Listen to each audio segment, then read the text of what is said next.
Look, it's Moomin Troll. Yay. That's gonna be the thing I have for this video. Um, yeah, in case you don't know me, I am the creature that lives inside your walls and eats your polka dot socks. So if you were wondering where those were going, that is where they are going. And I want to talk about my cat. I got her like a year ago, more than a year ago. Um, in not last October, but the October before that, I think. Um, I got her from Rescue Place. I don't have experience of getting cats from breeders. I've only owned two cats in my life, including this cat. But I was a baby when we had the other one. And she died when I was quite young, so not old enough to like remember her. But yeah, the cat we have now we got from just a small rescue place. Uh, yeah, but anyway, her name is Parsnip. She is, we think, maybe 2 years old. People always ask like, how old is she? And the truth is I'm not actually sure because we haven't had her from a kitten. We don't know when she was born exactly. Um, but yeah. Um, she's still quite rambunctious. She likes to bite my legs, bite my nose. She likes earwax a lot. I don't know if anybody else has cats that just really like earwax. Um, Apparently, it is a thing that cats enjoy. I don't know if it's the protein or the salt within the earwax. I don't really want to look too much into it because it weirds me out. Um, but yeah, a couple of times I have woken up to her licking my ear, like the inside of my ear. So that's it. Yeah, it's not a pleasant experience. Um, but yeah, oh fuck. While she is fairly, she does a lot of things that aren't great, like bite me, but like not hard. She does annoying things, but also she is like, I will forgive a lot for a cat if they go to the toilet where they're meant to go to the toilet. We've never had any issues with her going in places that she shouldn't be. She's always used her litter tray from the moment we first got her, so that was a good sign. And we got her a scratching post, and instantly she was using it, which is interesting. Because according to my parents, the previous cat we had, um, probably used the scratching post less in the cat's entire lifespan than Parsnip does. Sorry, that doesn't make any sense. But anyway, Parsnip, the cat we have now, uses the scratching post almost exclusively. She does sometimes scratch up the sofa, but usually that's not her sharpening her claws. She likes to like scrabble up onto the sofa and then like run along it like, oh my god, like a cat highway. Um, so, but she uses the scratching post. She has two scratching posts. She has one by the sofa, so she's more likely to scratch it instead of the sofa, and she has um like a cardboard one out in the hallway. Uh what else about my cat? See, this is amazing because you guys can't talk to me. You can't interrupt me when I'm talking because this is a pre recorded video. So I can talk as much as I want about my cat and nobody can stop me. In most conversations, if I try to commandeer, control the conversation to talk exclusively about my cat, people will just talk over me, which is understandable because, conversations are a thing where like multiple people talk rather than just one person. Um, but yeah, so I guess you could probably just close the video. That would stop me from talking about cats, but I don't care because I won't know. you won't hurt my feelings because I won't know that you did that. Um, yeah. Anyway, I have been teaching my cat tricks.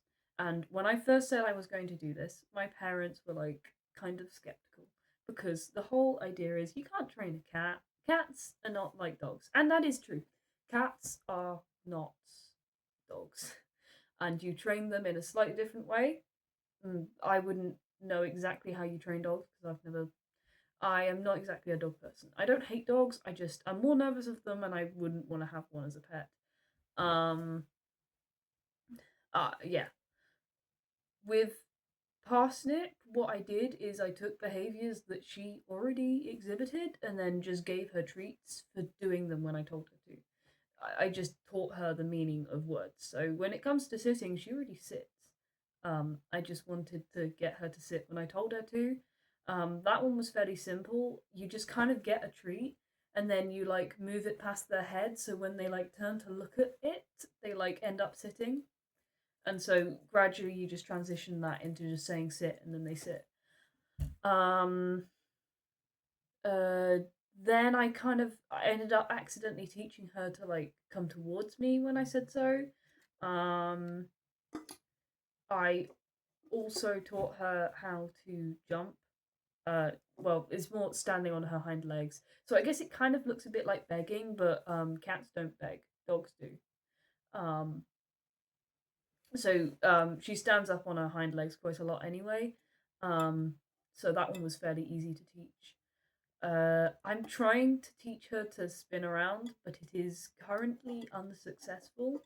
She just gets really confused, and I feel kind of bad. So that one may not be entirely sorry. That one may not be entirely feasible. Um, She does know a few words. She knows breakfast, and it doesn't mean breakfast is in the first meal of the day, it just means food. So if it's dinner, dinner is breakfast to her. I knew a cat that knew all meat as ham. So if you said ham, it could be anything. It could be fish, it could be beef, it could be ham. Um, but yeah, I found it easier to teach Parsnip like one word for food rather than multiple because I thought that might confuse her little furry brain. Um, so yeah, she's like affectionate kind of, but also not. Like during the day, if she's up and about and you try to stroke her, she'll just walk away.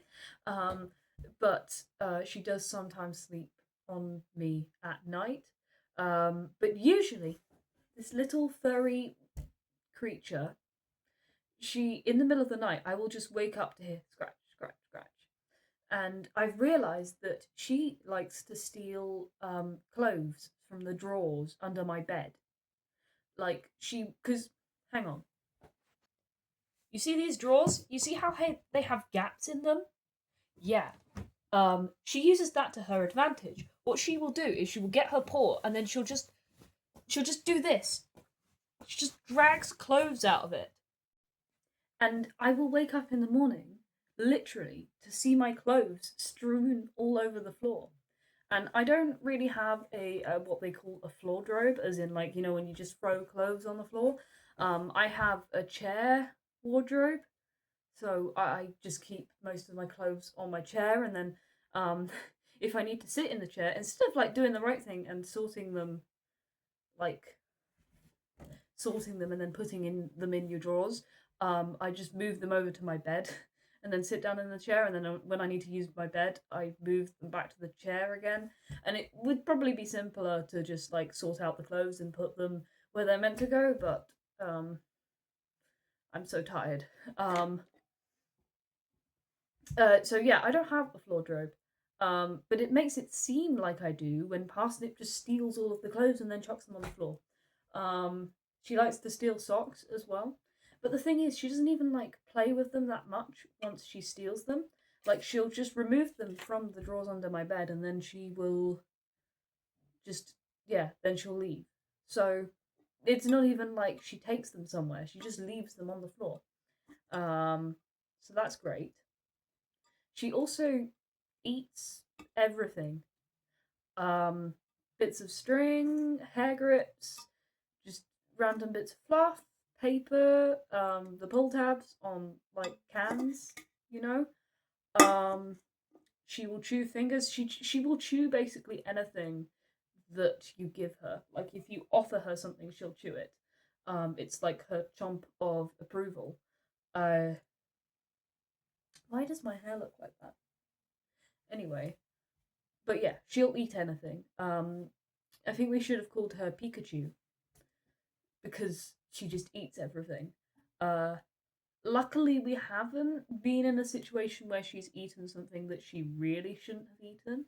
So the only time we needed to take her to the vet was for like her regular checkups. And also one time we had like a bit of a scare with her.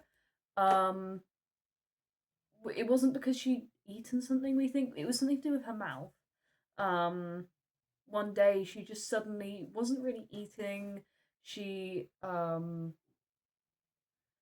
don't know, she was kind of crouching everywhere, but whenever you walked over to her, she'd like run away and then crouch like a few meters away. And she started shivering and she had like a expression, like a different expression on her face. I don't know. I thought I was overreacting at first, but then she just, yeah.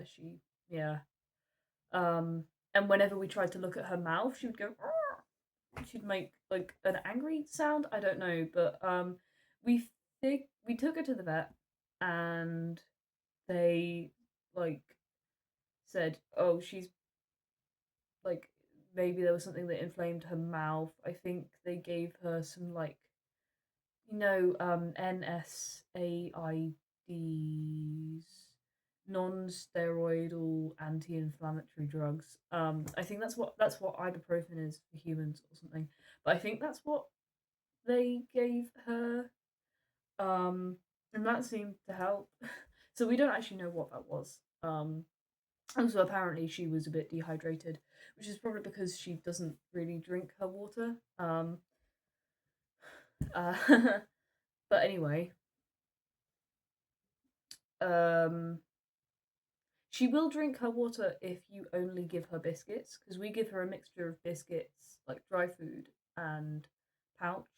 Because we don't want to give her entirely pouch, because like dry food can be good for their teeth, but also, um, I would feel nervous about giving her only dry food because um, we want to make sure she's getting water from her food. Also, she really, really, really, really likes biscuits, and she will eat all of them in one go, and then she'll get really upset because there are no more biscuits. And um, if you have pouch as well, it means that she will throughout the day she'll just go and like eat from the pouch, even if she's eaten all of her biscuits. So she eats it slower, so instead of eating it all in one go, she has a more, yeah, I don't know. It works for us, but yeah. People find it quite funny that her name is Parsnip. I mean, it's not a particularly funny name. It's just, oh, that's kind of cute. You named her after a parsnip. I don't even like parsnips. Um, the food thing. I just hate them. They're My parents, when I was younger, tried to be like, oh, if we put honey on them, maybe you'd like them. Like we roast them with some honey. You like honey, you're a child. You like sweet stuff, and I didn't. They taste like carrots, but wrong. What the fuck did you do to the carrots? It's like with sweet potato. I don't want my potato to be sweet. I want it to be potato tasting. That doesn't make sense. That sentence didn't make sense. I don't want it to taste sweet. I want it to taste like a potato. Yeah, that makes more grammatical sense. Um, uh, yeah, I don't like parsnips. Um, I like swede though. Swede is nice. You just mash up some swede. Um, Mash up some potatoes. You have some mashed potatoes, some mashed swede.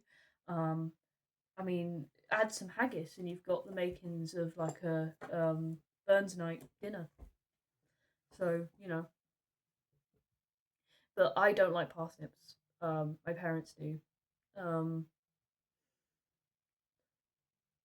but yeah, it's quite a sweet name, and you can shorten it to Snip.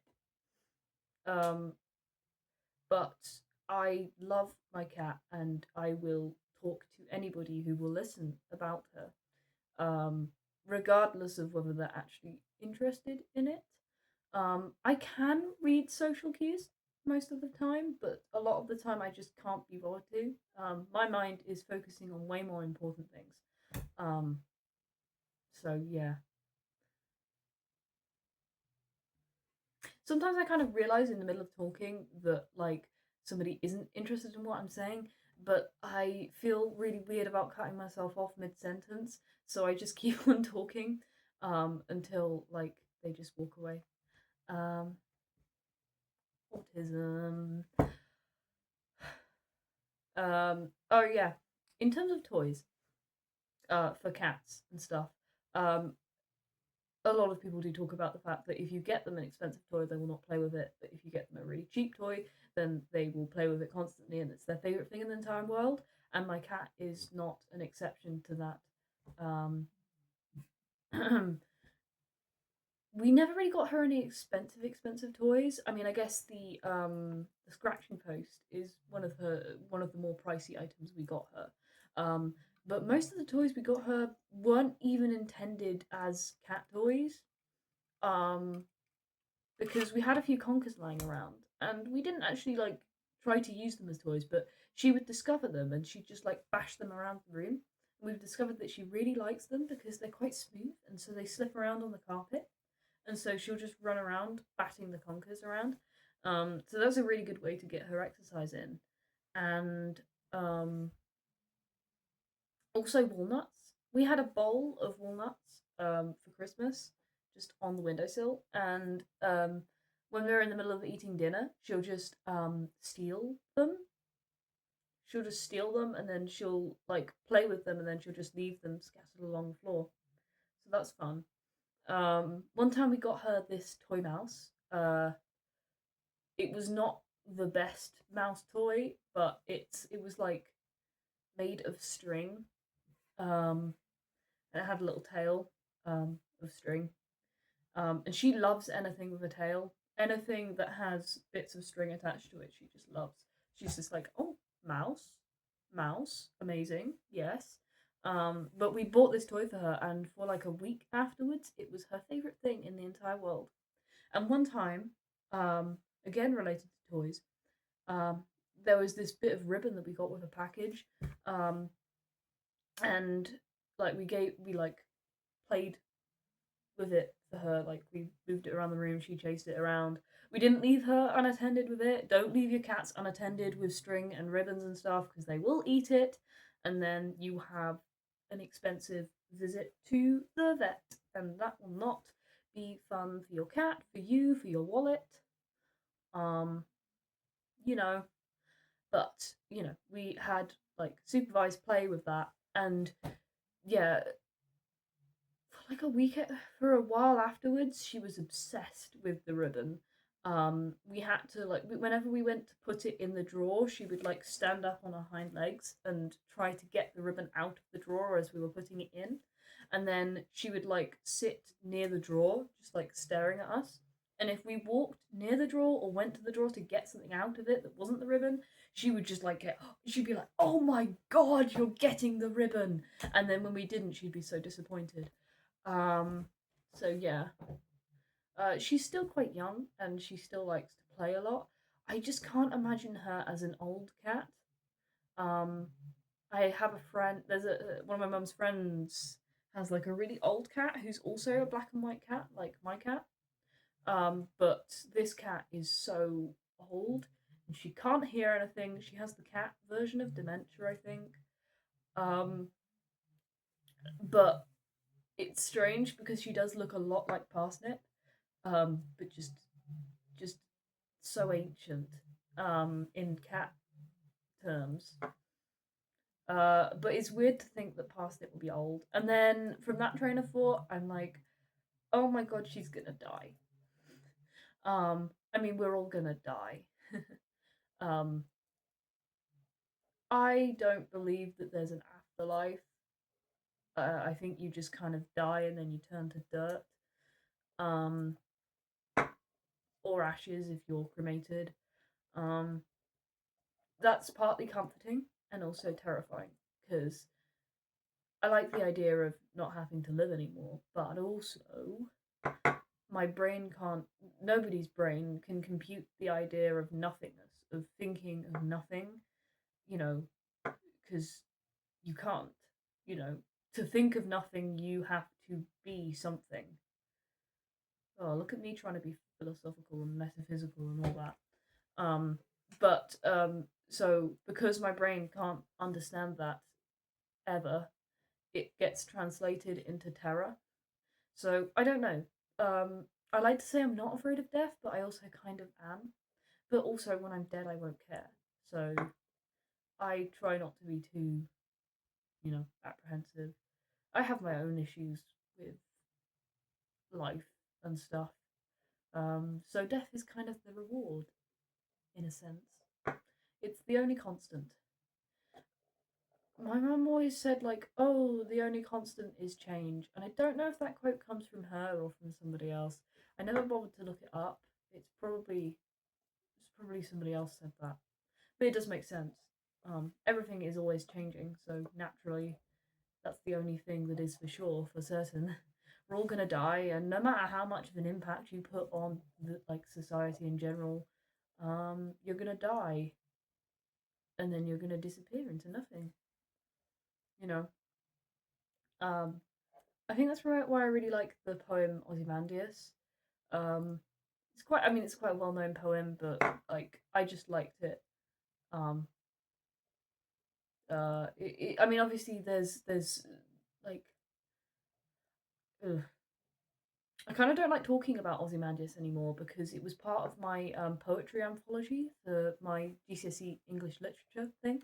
I've already done my GCSE maths, GCSE English language, and English literature, but I'm doing some extra GCSEs this year um, because I wasn't due to certain circumstances. I was unable to do all of my GCSEs.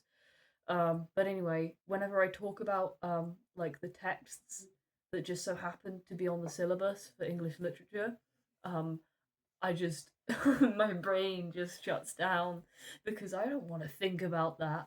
I don't want to think about like the essays that I had to write for that. Also, whenever I think of Peregrine Falcons, I think of my English language exam because the paper two, the non-fiction one, it was a text about falcons, and uh, uh, yeah, one of the texts was about falcons on paper two, and then the other one on paper two was like something about like a babbling brook. I don't remember. But now I really like Peregrine Falcons, but whenever I think of them, I think of English language, and a little bit of me dies inside every time. Um, GCSEs are just interesting. Um, I don't know how people manage to do like 10 of them in one go. Um, because yeah, but I guess for GCSEs, it's not about like understanding the material. It's about like knowing how to answer the questions. It teaches you to just burn yourself out completely and regurgitate something onto an exam paper that vaguely resembles coherence, and then afterwards it gets wiped from your memory and you will probably never use it again. Goodbye.